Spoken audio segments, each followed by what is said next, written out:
Alright, today we're going to compare the banking system to Bitcoin. And so in the current banking system, if Bob here wants to buy something for $1 at the store, he will put his card onto the terminal, and the terminal will then send a request over the internet to the bank, where the bank will have a database that's also called the ledger, where they have all the customers and their account balances. And so the bank will simply look up Bob in their database and check if his account balance is sufficient for the transaction. If this is the case, they will subtract the amount from his account and add it to the store's account. Then the bank will inform the store that the transaction was a success, and Bob will be able to leave with the goods.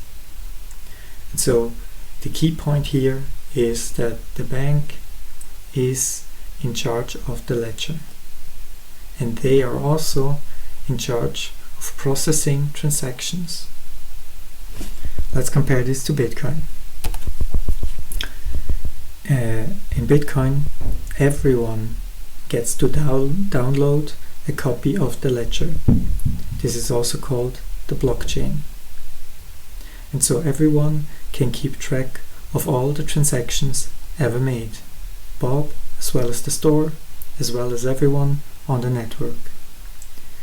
And so if Bob wants to pay something in Bitcoin at the store can simply tell Bob their address, and Bob can create a transaction where he specifies the amount that he wants to send and the address of the store.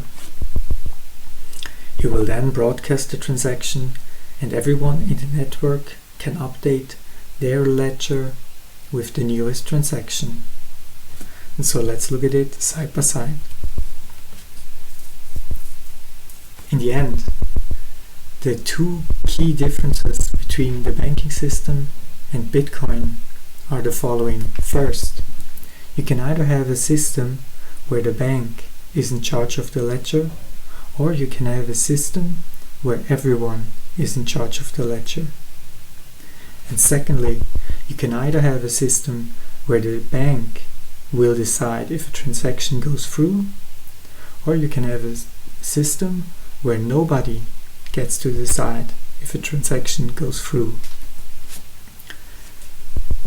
And this at first seems very simple, but it has gigantic consequences.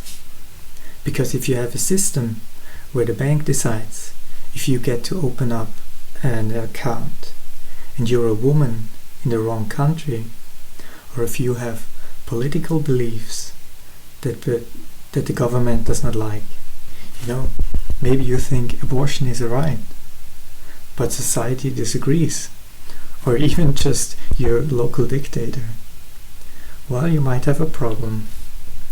In Bitcoin, everyone can be part of the network, and everyone gets to open up an account by creating a Bitcoin wallet.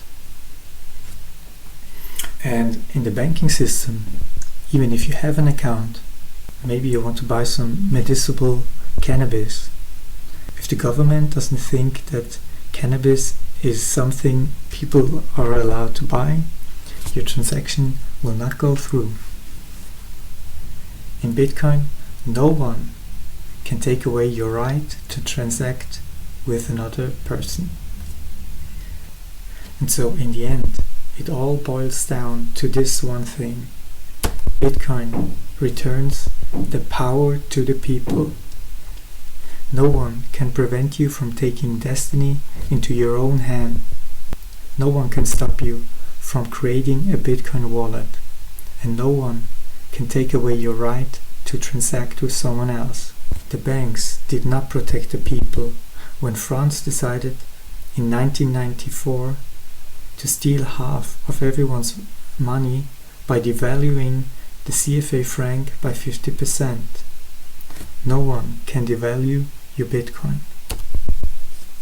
The banks did not protect the people in Cyprus when they went belly up during the banking crisis and all uninsured deposits were wiped out. No one can wipe out your Bitcoin. And in the future, as the world is changing ever faster, millions of people might be saved by having some form of money that the government cannot take away from them, that they can take with them across borders and start a new life somewhere else. Do you think the banks can help them with that? I doubt it. The banks can also not protect you from inflation, and while the governments all around the world are still printing money like drunken sailors, there will never be more than 21 million Bitcoins. There are, however, more than 21 million good reasons to say no to banks and yes to Bitcoin. And while I could continue for hours, I think I will end this video here, and I hope I was able to convince you that Bitcoin might be useful to you. And so with that, thank you for watching, and see you next time.